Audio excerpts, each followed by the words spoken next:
Hello again, this is Carol King, the founder of Custom Home Builder Solutions, also known as CHS, a full job costing and full accounting software for the custom home builder. So now we've reached the point in our series of seminars, and this will be seminar 14 about how accounting can make or break your home building business. But we've reached the point where you're going to have to talk about accounting. And I know when you start a business, there's various things you just don't want to deal with. I understand that. You're a home builder and you want to pay attention to building homes, etc., and you just don't want to deal with accounting. Like me and my business, I just wanted to write some software to help out home builders and stick it out there, but it turns out I've had to learn how to deal with marketing to do that, which is not where my interest really lies or what I'm totally comfortable with, but I've had to learn it. And in all these years of working with home builders, I've learned that they're just not going to be able to ignore accounting or undervalue it, because it will bite them in the end if they do ignore it. So if you'll stick with me here, I am going to teach you, the owner, a few things about different methods of accounting for a home building business. Not about doing the accounting, but about understanding a bit of it, so that you can talk about it when interviewing an accounting team and can tell if they understand what you're talking about or not, which could help you decide whether to hire them or not. Also, this lesson should help you sound all knowledgeable about your accounting when talking to bankers or even to the CPAs preparing your tax returns. I was looking at a forum for home builders and I saw some quotes from builder consultants that I'd like to share with you before I start this seminar about the importance of valuing your accounting and how your accounting can make or break your business. One very experienced home builder on the forum said the following: "Deciding to become a home builder is your first opportunity for financial disaster before you even start your business, before you get your cards printed, and before you put a sign on your truck. You need to have your accounting team in place. Everything else is secondary." Keeping books in the construction industry is not easy and it's not cheap. That means that probably your nephew, your wife, or your superintendent sister-in-law might not be the first or best choices just because they may work for less pay. The well-being of your company, your home buyers, investors, partners, lenders, trades, suppliers, project managers, and other staff depends on making smart choices. And the accountant/bookkeeper needs to be the smartest person on your team. That's the end of that builder's quote, but I can attest to the fact that when I was hired to be a controller for a home builder, it was because his investors told him that before they would invest, the builder needed to have an accountant experienced in construction accounting in place. And another quote from a construction business consultant said on that forum, quote, "In 30 years working exclusively with builders around the country, I have found accounting to be the most undervalued position in the company, to the company's peril. All the best strategies in the world are useless unless proven by reliable numbers." So now that I have shared those quotes with you, I'll go ahead and put on my lectury hat and add my 2 cents to talk about the value of accounting and how to make your company stand out and shine through your accounting.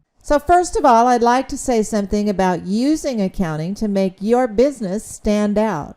Again, it's no secret that accounting makes many builders groan, so how about turning your accounting into a source of pride and money? There are 3 often overlooked steps to make your business stand out from your competitors. Number 1 is to be open to learning a few basics of accounting for home builders. We'll go over that in this seminar. Number 2 is being willing to invest in a qualified accounting team. And number 3 is to give yourself and your team the tools that they need. Meaningful and timely data is critical to you being able to make daily decisions that impact the profitability, efficiency, and the reputation of your business. So give yourself some bragging rights, not only about the outstanding homes that we know you build, but about how well you run your business. Your quality home buyers don't only buy the product, they buy the process. So if your prospective customers drive by a messy job site of yours, or they're in your office and everything seems really chaotic and the paperwork doesn't seem to be in order, that might just change their minds about having you build their home.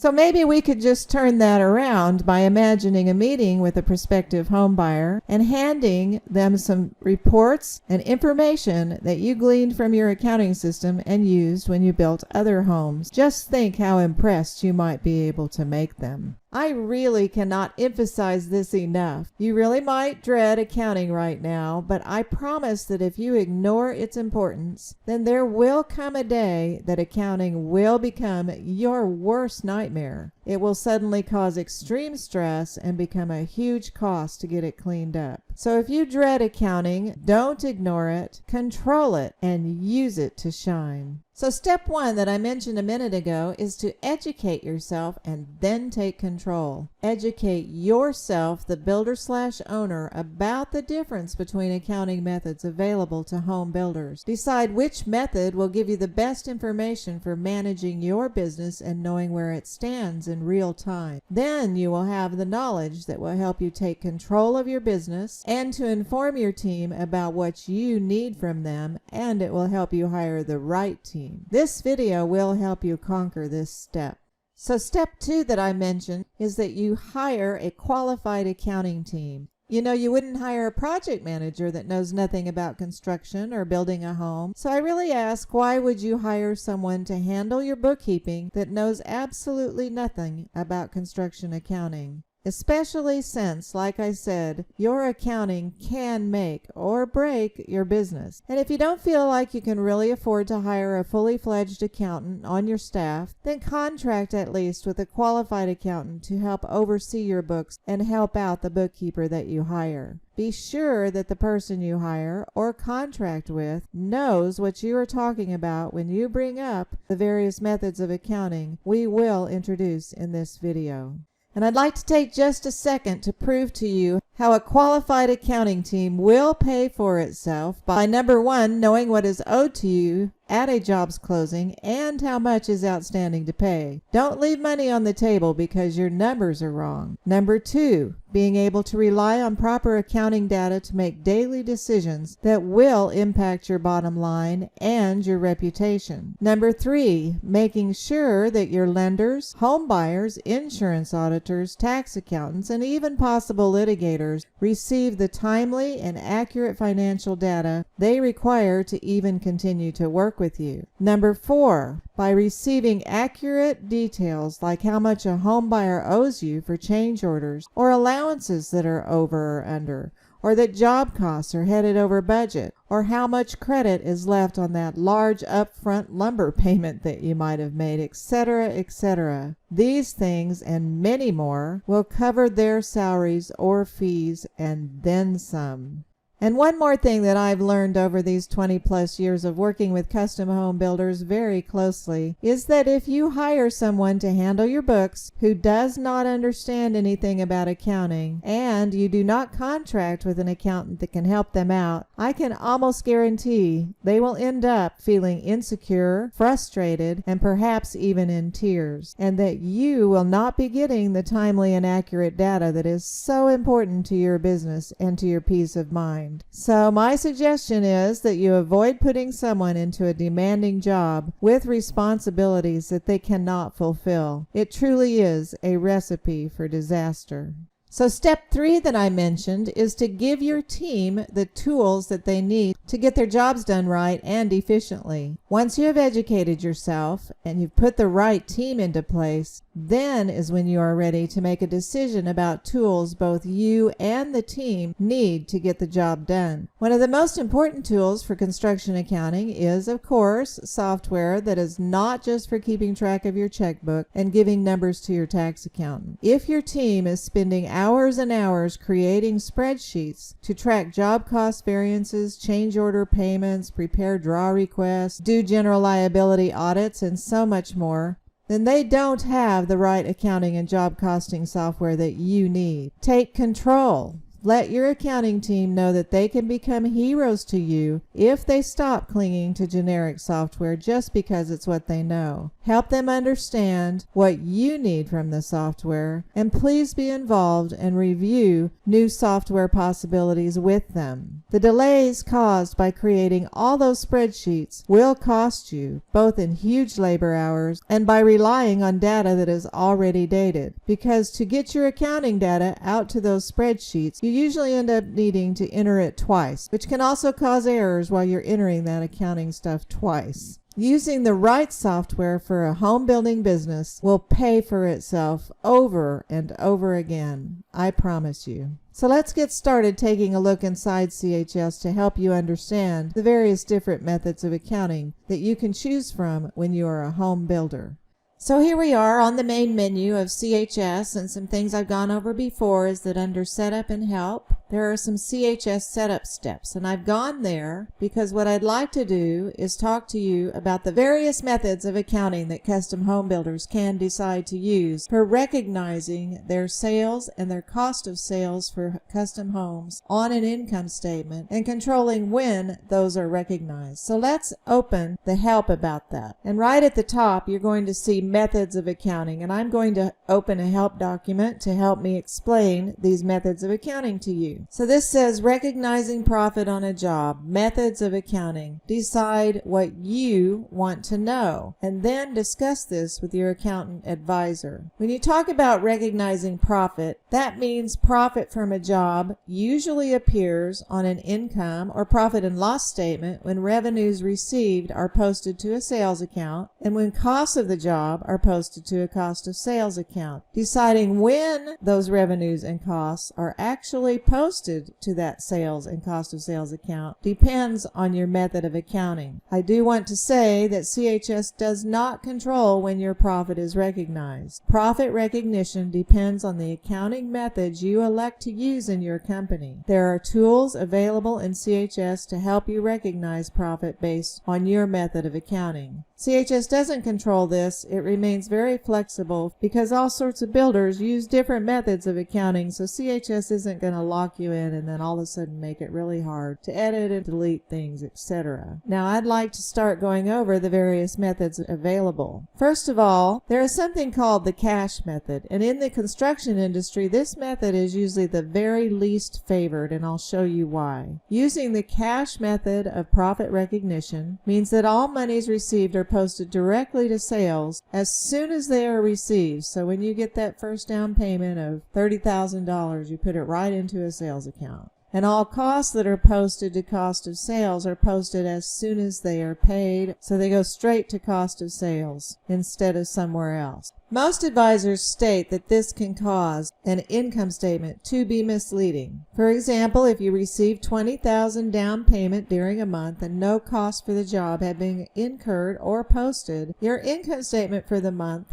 would reflect a $20,000 quote profit for the month. Or if you pay $5,000 in upfront costs for a job before any money is received, your income statement for the month would reflect a $5,000 loss. Advisors argue that neither one of these results gives a true picture of the profitability of your company. If you are in the construction industry, you will probably understand right away why this is true. So basically, you are posting all deposits received to sales and all cost to cost of sales, and then on you go, and you get those sort of misleading income statements basically. A large percentage of custom home builders use what is called the completed contract method rather than the cash method. Using the completed contract method means that the profit from a job is not recognized until the job is absolutely complete and the contract closing has occurred. This means that all revenues or monies received and all costs incurred will be posted to accounts on your balance sheet and not on your income statement or profit and loss statement while the job is in progress. If you elect to use the completed contract method, monies received are posted to construction liability accounts like contract deposits, construction loans payable, change orders deposits. The term liability indicates that your company owes this money to someone, like the customer if the job is not completed, or the lender until the job is completed.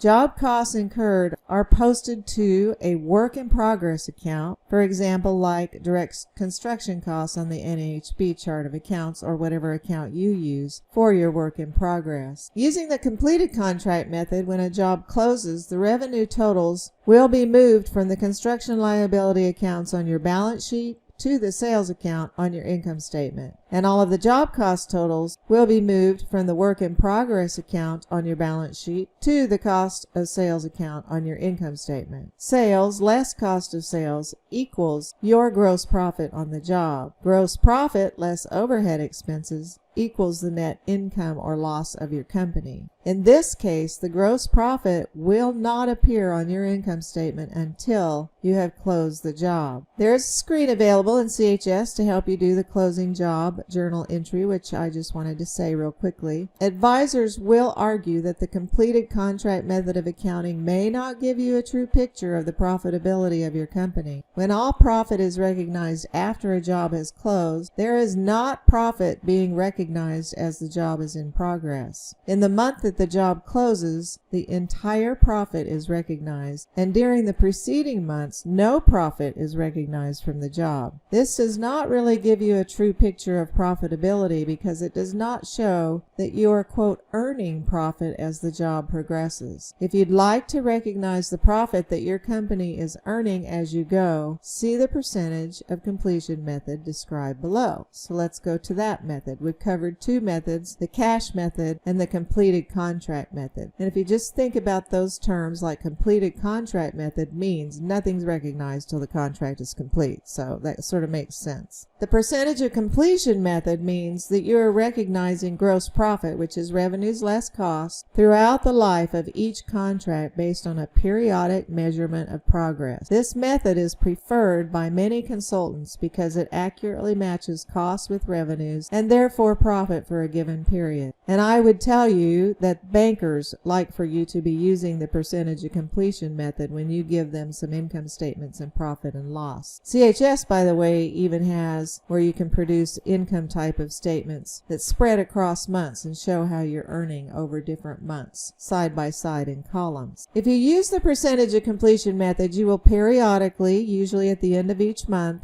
calculate how much revenue you have earned based upon the total of costs that have been incurred for the job, whether they're paid or not. This method requires that the contract price has been properly determined, that a budget for estimating the job costs has been prepared, and that the job costs have been posted as they incurred. And CHS is so great about handling all of this and just giving you this information like you need on a percentage of completion worksheet. It just brings them in for you. To use the percentage of completion method, you must determine how much revenue has been earned on the job. Revenue earned will probably not be the same as the revenues you received. Revenue earned is calculated by first figuring out the percentage of the job that is complete. The percent complete method is calculated by dividing the total cost to date by the current estimated cost for the job. And we've been going over and looking at the estimated cost of completion, so CHS can quickly give you the current estimated cost for the job on a percentage of completion worksheet that it prepares for you. The resulting percent complete is applied to the contract price to determine how much revenues has earned. So as an example, if your contract price is $500,000 and your current estimated costs are $400,000, if $100,000 of costs have been posted or incurred, divide the $100,000 by the $400,000 estimated cost to determine that the job is 25% complete. Multiply the contract price of $500,000 times that 25% complete to determine that the revenue earned is $125,000. So if you've earned $125,000 and then you take away the $100,000 of costs, you're going to show a gross profit of $25,000 for that month. If you use the method to go ahead and make a journal entry to your books to move those amounts out of work in progress and out of your revenues received liabilities accounts. To quote Steve Maltzman, a consultant to the Builder 20 clubs for a number of years before he passed away, The percentage of completion method gives the best picture, but is still only an estimate. It requires that the contract and total costs are properly estimated and that the job cost system is accurate, up to date, and easily compared to the cost estimate. The builder must have the ability to easily produce that information necessary to make a reasonable estimate as to the progress of the job. And man, I can tell you I worked hard for CHS to be able to do that for you. If you use the percentage of completion method, the final closing entry for the job on the screen that CHS has for helping you handle that can be prepared to clear all accounts to sales and cost of sales after posting the closing deposit. So that's the various different methods. Think about them. One is cash, boom, it's just going right onto your income statement. One is completed contract. It's not going right onto your income statement until the job is done. And one is percentage of completion, where you're recognizing and letting stuff go to the income statement based on what you've earned and what you spent every month. So that sort of sums that up for you. So to wrap that part of this discussion up, I'll show you a chart that Steve Maltzman prepared when he was doing his class on the methods of accounting for home builders, which I attended and used a lot for what I just went over about those methods. He showed a chart that shows the cash method. We'll talk about the accrual, which we didn't talk about just a tiny bit here, completed contract, and percentage of completion. So let's play like we have a contract for $500,000. We've estimated our cost today to be $400,000 and our estimated profit to be $100,000, just to keep it all easy. Let's say we have a generic accounting software and posted a progress billing, some people call it, to accounts receivable for $50,000, but we haven't really received that money yet. Let's say we did pay a check out for various plans, permits, fees, etc. of $5,000, or various checks. We paid the cash out, $5,000. We also have received, because the foundation work was done, an invoice from the foundation company for $15,000 that we have posted to accounts payable but not paid yet. So let's play like this is representing 1 month of stuff and the various different cash methods that we have here. So on the cash method, the only thing that affected our cash was the $5,000 that we paid out. So we would have landed $5,000 in cost of sales and not work in progress or anything, because we're on the cash method, as I explained. So the gross profit that month for that job on your income statement would show a loss of $5,000, which in the home building industry isn't exactly right. You've actually earned some money, by the way. If you have a basic accounting software, you might be tempted to do the $50,000 billing that I mentioned to them to collect your money. Now, if you've watched my previous videos, you'll see that I'm saying get the down payment, just post it to deposits, and do your interim draws, post the money received to deposits, because you take care of that so quickly, and don't get all involved in accounts receivable. But if you have a generic software, you probably are doing this. So $50,000 ends up in sales, even though you don't have the money yet, and $20,000, because it's accrual, etc., will end up in cost of sales on your basic accrual method. And you would suddenly show a gross profit on that job for the month, which will bump up your income statement by $30,000. And the builder might think, oh, wow, I'm just doing really, really well. Let me go buy a company truck, if you could buy one for that $30,000, which is very misleading and could hurt you to think that you actually have this much money on this job so far. So on completed contracts, you don't recognize any of the revenues or the costs until the job is closed. The costs are getting posted to a work in progress account on your balance sheet and not your income statement, and any monies you've received are getting posted to construction liability accounts on your balance sheet, and all of that money is not taken to the income statement until the job is closed. So basically, you can have several months showing zero for gross profit for that job on an income statement, and then all of a sudden, boom, in 1 month, you have this great big amount that you made when the job closed. So it's not letting you know as you go what you've earned or what you've really basically made on the job. So as we explained, percentage of completion is calculated by taking the $20,000 in costs we've incurred, the $5,000 plus the $15,000, dividing that by the $400,000 that we estimated our cost to be today, and coming up with 5% complete, to apply to the current contract price of $500,000 to say that we have earned $25,000. This is very acceptable by the IRS. You can declare that you're using percentage of completion, and the bankers love to see this because they can tell where your company's at in the progress of the various jobs, and is, like I say, the one that is most recommended by CHS. So let me real quickly show you that percentage of completion worksheet. We won't get into the nitty-gritty. I'm just going to show you how CHS instantly does that for you if you elect to use this method. That's your choice. You need to discuss it with your accountant or tax accountant as far as how you set up your books for the method that you elect to use. So here we are on the CHS menu, and I've clicked percentage of completion to open the menu for percentage of completion, just to show you something really quickly. I have gone back several years. I'm doing this in 2021, but because I have a demo company, I haven't been doing percentage of completion for all my jobs, etc. But this will demonstrate to you that if I put in for this month these dates, how quickly I can open a worksheet or a report of the percentage of completion. Now, whether you use this and its report for posting and creating a journal entry at the end of each month for various jobs, this is also a pretty outstanding report or informational thing, whether or not you use the percentage of completion accounting. But it's very informational. I'm going to focus on this job, Vista View. That's the only one I've actually posted some percentage of completion journal entries for. And you'll notice that it starts out with the revenues or the price calc. That's the current estimated price, which we need. I've gone over these in several videos. This happens to be a cost plus fees, so it's got the current ECC plus the fee plus some fees for change orders. So it's adjusted the price. Also, it's showing the estimated profit right here, which is also available on that price calc screen. If we go back to it for just 1 second, you can see the estimated profit 92,119 and where we're headed with the profit. So that's good information. It's just information right here. But what it's doing is the estimated profit percent, just for information also right now, as of today. Then it's showing prior period before February 1st, 2016 costs that we incurred. And you can drill down on those and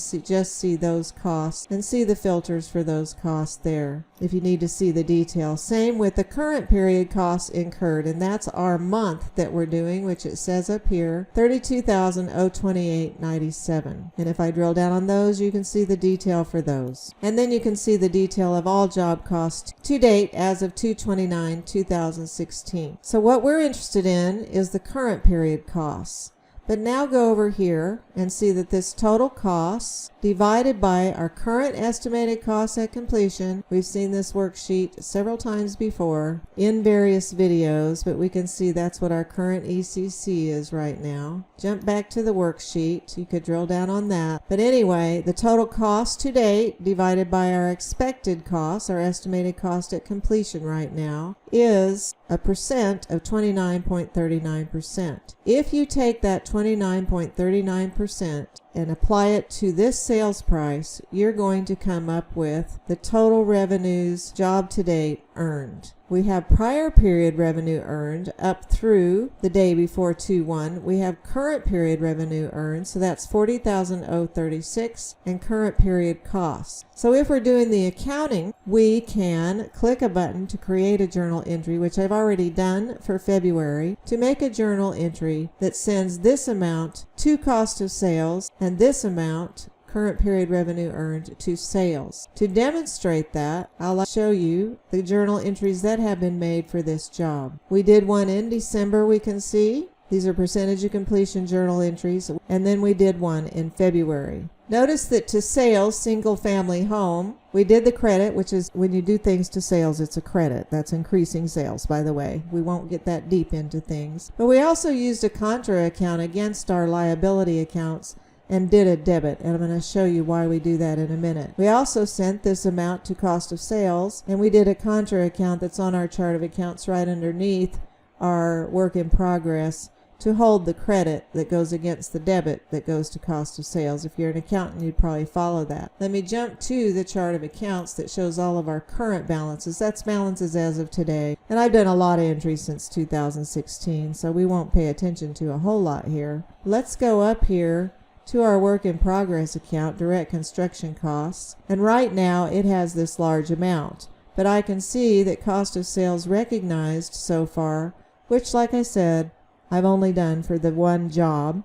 so we can keep a list of all of our direct construction costs here and not be lowering it. We set up a contra account to show how much we have gone ahead and sent out of this to cost of sales. So if you look at the worksheet 108,295 right here, the total to date is 108 just for that job. Let's go down here to where we post our revenues. We're storing any revenues received in construction liability accounts until the job closes. So if we're on a completed contract, when a job closes, CHS will tell you how much there is for that job and give you a screen to help close the job to sales and cost of sales. So this is showing how much job income of these three things we have recognized. In other words, that we have already sent to sales of these amounts. Now when you close the job completely and CHS gives you a list of just the balances in these accounts for that job, you will also close the job income recognized portion of that for that job. But notice how 135,372.39 is here. That's because we're only doing that job, and here's the job to date revenue earned because we have done entries through February 29th. Hopefully that gives you a good idea. Let me do one more thing. Let's jump home and let's go to General Ledger and Financials, Financial Statements. We can do a little job income statement. And we can see that we've done the sales of that 135 less cost of sales, and that we're showing a gross profit for that job. CHS is very good at giving you information by job. One of the greatest things here is just to tease your interest. Here's a trial balance with job sums. And if we look at our 1430 account, you can see our VistaView has $204,000 in it, but cost of sales recognized VistaView is 108. See how we have now broken that 1430 and the 1431 apart by job. And if we end up getting down to the various change orders and various things, contract deposits and construction loans payable, we can see that all we did was move an amount for VistaView out. I know that gets a little too much accounting lingo for you, but I just want to prove to you how CHS is completely handling things by job. Let's say we want to close the job. We're not really going to, but job closing JEs. Let's just use today's date. So if I continue to the job closing window, you're going to see all of the accounts for that particular job and the balances in those accounts. And when you start doing create JE, CHS is going to ask you, what account do you want to move this to? And we move it to cost of sales. And cost of sales recognized JE, we'd also move it to cost of sales, so the net of these two would end up rounding out that job as we need for the closing books journal entry. That also is something that I think only accountants might understand right at the moment. But I just want to prove to you how much CHS is doing to help you if you decide to use percentage of completion or if you're using completed contract, but it's not controlling you.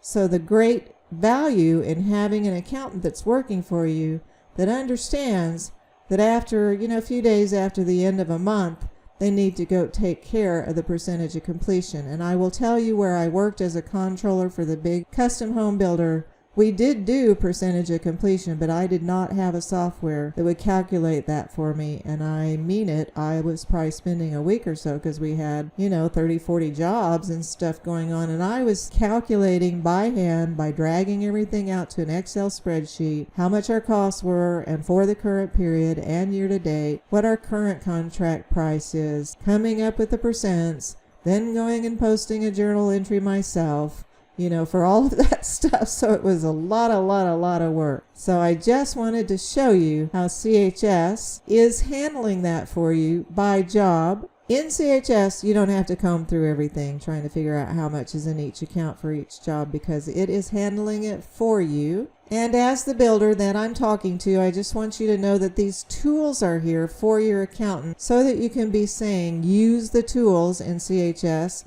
but also so that you can have a decent discussion with them about what method of accounting you are using. Hopefully you have somebody hired who can discuss that with you some, or an outside CPA who can discuss and give you the best advice about that. I hope this helps you out, makes you feel a little smarter when you're talking to the banker or the CPA, etc. So thank you for watching, and please continue to the next seminar video after you've taken a good break.